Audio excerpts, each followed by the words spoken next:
Hello അസ്സാം വലൈക്കും welcome back. ഇന്നത്തെ നമ്മുടെ വീഡിയോ ഒരു എഗ്ലെസ് ഡോണറ്റിൻ്റെ റെസിപ്പിയാണ്. ഞാൻ സെയിൽ ചെയ്യുന്ന നല്ല പെർഫെക്റ്റ് ആയിട്ടുള്ള ഒരു ഡോണറ്റ് റെസിപ്പിയാണ് ഇന്നിവിടെ ഷെയർ ചെയ്യാനായിട്ട് പോകുന്നത്.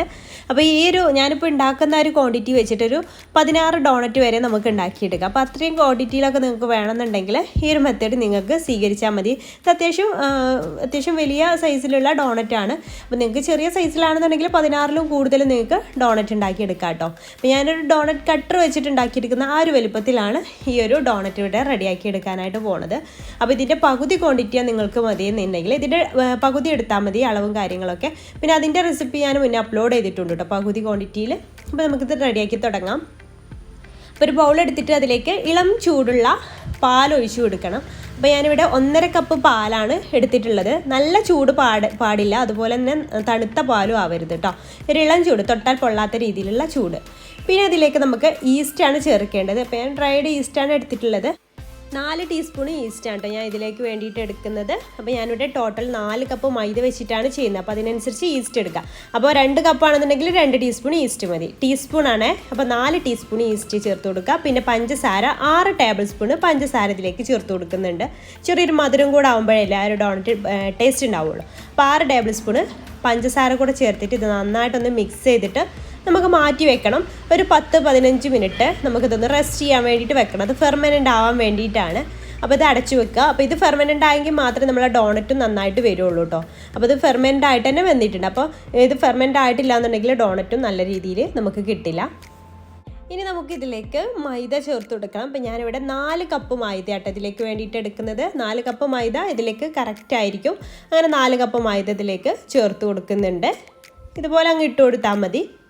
ഇനി നമുക്ക് ഇത് നന്നായിട്ടൊന്ന് കുഴച്ചെടുക്കണം. അപ്പോൾ ഈ 4 കപ്പ് മൈദ ചേർത്ത് കൊടുത്ത ശേഷം അതിലേക്ക് ഒരു 1/2 ടീസ്പൂണോളം ഉപ്പ് ചേർത്ത് കൊടുക്കുക. അതിലേക്ക് ആവശ്യമായിട്ടുള്ള ഉപ്പ് ചേർത്ത് കൊടുക്കുക. പിന്നെ ഇതിലേക്ക് 1/4 കപ്പ് സൺഫ്ലവർ ഓയിലാണ് ഞാൻ ചേർത്ത് കൊടുക്കുന്നത്.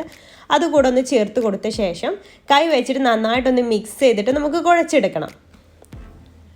ഇതുപോലെ ആദ്യം നന്നായിട്ടൊന്ന് കുഴച്ചെടുക്കുക. എന്നിട്ട് നമുക്ക് കൗണ്ടർ ടോപ്പിലിട്ടിട്ടൊക്കെ നന്നായിട്ട് സ്ട്രെച്ച് ചെയ്തിട്ടൊന്ന് കുഴച്ചെടുക്കാം കേട്ടോ. അപ്പോൾ ആദ്യം ഇതുപോലെ കൈവച്ചിട്ട് ബൗളിലിട്ടിട്ട് തന്നെ നന്നായിട്ടൊന്ന് കുഴച്ചെടുക്കാം കേട്ടോ. പിന്നെ ആദ്യമായിട്ടാണ് നിങ്ങൾ നമ്മുടെ ചാനൽ കാണണമെങ്കിൽ വീഡിയോസൊക്കെ ഇഷ്ടമാവുന്നുണ്ടെന്നുണ്ടെങ്കിൽ പ്ലീസ് ഒന്ന് സബ്സ്ക്രൈബ് ചെയ്തിട്ട് സപ്പോർട്ട് ചെയ്തേക്കണേ.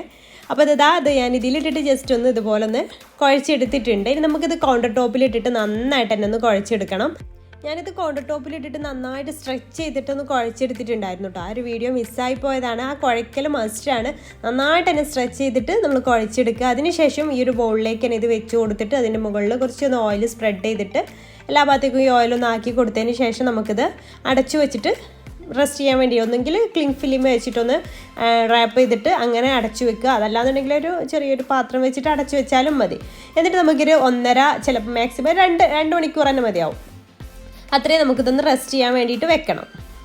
ഇത് 2 മണിക്കൂറിന് ശേഷം നന്നായിട്ട് പൊങ്ങി വന്നിട്ടുണ്ട് കേട്ടോ. ഇനി നമുക്കിതൊന്ന് കൈ വെച്ചിട്ടൊന്ന് പ്രസ് ചെയ്തിട്ട് താഴ്ത്തിയിട്ട് ജസ്റ്റ് ഒന്നുകൂടെ ഒന്ന് കുഴച്ചെടുത്തിട്ട് നമുക്കിത് പരത്തിയെടുക്കണം. അപ്പോൾ ഇതുപോലെ ഒന്ന് കുഴച്ചെടുത്താൽ അത് താഴ്ന്നു പോവും. എന്നിട്ട് നമുക്ക് ജസ്റ്റ് ഒന്ന് കുഴച്ചെടുത്താൽ മതി. പിന്നെ കൂടുതൽ സമയം കുഴച്ചെടുക്കേണ്ട ആവശ്യമൊന്നുമില്ല കേട്ടോ. എന്നിട്ട് നമുക്കിതൊന്ന് പരത്തിയെടുക്കണം. ഇനി ഇത് കൗണ്ടർ ടോപ്പിലിട്ടിട്ട് പരത്തിയെടുക്കുന്ന സമയത്ത് കുറച്ച് പൊടി ഒന്ന് സ്പ്രെഡ് ചെയ്ത് കൊടുക്കാം. മൈദപ്പൊടി തന്നെയാണ് എടുത്തിട്ടുള്ളത്, അത് ഒട്ടി പിടിക്കാതിരിക്കാൻ വേണ്ടിയിട്ടാണ്. എന്നിട്ട് നമുക്കിതൊന്ന് പരത്തിയെടുക്കാം. ഇതുപോലെ ഒന്ന് കുറച്ച് കട്ടിയിൽ തന്നെ പരത്തിയെടുക്കാം കേട്ടോ. വളരെ തിന്നായിട്ട് പരത്തരുത്, കുറച്ച് കട്ടിയിൽ വേണത് പരത്തിയെടുക്കാൻ വേണ്ടിയിട്ട്. അല്ലാന്നുണ്ടെങ്കിൽ നമുക്ക് നല്ല പൊങ്ങി വന്നിട്ട് നല്ല രീതിയിൽ കിട്ടില്ല. അപ്പോൾ കുറച്ച് കട്ടിയിൽ തന്നെ അത് പരത്തിയെടുക്കുക. എന്നിട്ട് ഞാൻ ഇതുപോലെ ഒരു ഡോണറ്റ് കട്ടർ വെച്ചിട്ടാണ് ഇത് ചെയ്തത്. ഒന്നെങ്കിൽ നിങ്ങൾക്ക് കൈ വെച്ചിട്ട് റെഡിയാക്കി എടുത്തിട്ട് കൈ വെച്ചിട്ട് ഉള്ളിലേക്ക് ഒരു ഹോൾ ഇട്ട് കൊടുത്തിട്ട് അങ്ങനെ ചെയ്യാം. അതല്ലാന്നുണ്ടെങ്കിൽ ഒരു ബോട്ടിലിൻ്റെ അടപ്പ് 2 എടുക്കുക, ചെറുതും ഒന്ന് വലുതും എടുക്കുക. എന്നിട്ട് ഇതുപോലെ കട്ട് ചെയ്തെടുത്താലും മതി. ഞാൻ മുന്നേ അങ്ങനെയായിരുന്നു ചെയ്തിട്ടുണ്ടായിരുന്നത്. അപ്പോൾ ഡോണറ്റ് കട്ടർ വെച്ച് ചെയ്താൽ നമുക്ക് എല്ലാം ഒരേ അളവിൽ ഒരേ വലുപ്പത്തിൽ കിട്ടും.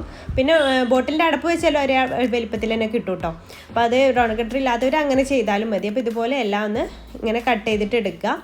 എന്നിട്ട് ബാക്കി വരുന്ന പീസ് ഉണ്ടല്ലോ അത് വെച്ചിട്ട് വീണ്ടും പരത്തിയിട്ട് വീണ്ടും ഇതുപോലെ തന്നെ ചെയ്തെടുക്കുക. അങ്ങനെയെല്ലാം അങ്ങനെ ചെയ്ത് വെച്ചിട്ട് ഒരു 10 മിനിറ്റ് നമുക്ക് റെസ്റ്റ് ചെയ്യാൻ വേണ്ടി വെക്കാം കേട്ടോ. ഇതിങ്ങനെ റെഡിയാക്കി എടുത്ത ശേഷം നമ്മൾ 10 മിനിറ്റ് റെസ്റ്റ് ചെയ്യാൻ വെക്കുന്ന സമയത്ത് ഈ ഒരു ഡോണറ്റുകളൊക്കെ ഒന്നുകൂടെ ഒന്ന് പൊങ്ങി വരും. അതിനുശേഷം നമുക്ക് ഫ്രൈ ചെയ്തിട്ട് എടുക്കാം കേട്ടോ. അത് വെക്കുന്നതിനനുസരിച്ച് പൊങ്ങി വരും. ഈ ഒരു കട്ടിയിലാണ് നമുക്കിത് കിട്ടിയിട്ടുള്ളത്. അപ്പോൾ ഇതെല്ലാം കൂടെ ഒന്നുകൂടെ ഒന്ന് 10 മിനിറ്റ് കഴിഞ്ഞപ്പോൾ ഒന്നുകൂടെ ഒന്ന് പൊങ്ങി വന്നിട്ടുണ്ട്. ഇത് നമുക്ക് നല്ല ചൂടായിട്ടുള്ള ഓയിലിലേക്ക് ഇട്ടിട്ട് ഫ്രൈ ചെയ്തിട്ടെടുക്കാം. ഇട്ട് കൊടുക്കുന്ന സമയത്ത് ചൂട് മതി. പിന്നെ അത് കഴിഞ്ഞിട്ട് ലോ ഫ്ലെയിമിലിട്ടിട്ട് വേണം നമുക്കിത് ഫ്രൈ ചെയ്തെടുക്കാൻ വേണ്ടിയിട്ട്. സമയം എടുത്തിട്ട് ഫ്രൈ ചെയ്യാണ് നല്ലത്. അതല്ലാന്നുണ്ടെങ്കിൽ ഉൾഭാഗം ശരിക്ക് വെന്ത് കിട്ടില്ല. അത് പ്രത്യേകം ശ്രദ്ധിക്കണം. ലോ ടു മീഡിയം ഫ്ലെയിമിൽ അല്ലെങ്കിൽ ലോ ടു മീഡിയം ഫ്ലെയിമിൽ അതിലിട്ടിട്ട് വേണം ചെയ്യാൻ. അല്ലാന്നുണ്ടെങ്കിൽ പുറം ഭാഗം പെട്ടെന്ന് കരിഞ്ഞു പോവുകയും ചെയ്യും, കളറൊക്കെ ബ്രൗൺ കളർ ആവുകയും ചെയ്യും, ഉൾഭാഗം വെന്ത് കിട്ടില്ല. അപ്പോൾ അത് ശ്രദ്ധിക്കുക, സാവധാനം ഫ്രൈ ചെയ്തിട്ട് എടുക്കുക. അപ്പോൾ ഇതുപോലെ നല്ല ഫ്ലഫി ആയിട്ടുള്ള ഡോണറ്റായിട്ട് തന്നെ നമുക്ക് ഈ ഒരു മെത്തേഡിൽ ചെയ്താൽ കിട്ടും. നിങ്ങൾക്ക് കാണുമ്പോൾ തന്നെ മനസ്സിലാവുന്നുണ്ടാവും ഇത് നല്ല ഫ്ലഫി ആയിട്ടുള്ള നല്ല സോഫ്റ്റ് ആയിട്ടുള്ള ഡോണറ്റാണ് കേട്ടോ. അപ്പോൾ ഈ രീതിയിൽ നിങ്ങളൊന്ന് ചെയ്ത് നോക്കുകൊണ്ടു.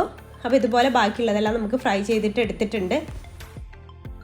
ഇതിൽ ലാസ്റ്റ് വന്ന ഒരു മാവ് ഞാൻ ഡോണറ്റ് കട്ടർ യൂസ് ചെയ്യാതെ റെഡിയാക്കി എടുത്തിട്ടുള്ളൊരു ഡോണറ്റ് ഉണ്ട് കേട്ടോ. അപ്പോൾ അതൊന്ന് ഞാൻ ജസ്റ്റ് ഇതൊന്ന് കട്ട് ചെയ്തിട്ട് കാണിച്ചു തരാം. ഉൾഭാഗമൊക്കെ നല്ല ബ്രെഡിൻ്റെ പോലെ നല്ല സോഫ്റ്റ് ആയിട്ടുള്ള ഡോണറ്റായിട്ട് കിട്ടിയിട്ടുണ്ട്. അപ്പോൾ ഇത് ഞാൻ നിങ്ങൾക്ക് കട്ട് ചെയ്ത് കാണിക്കാൻ വേണ്ടിയിട്ട് എടുത്തതാണ് കേട്ടോ.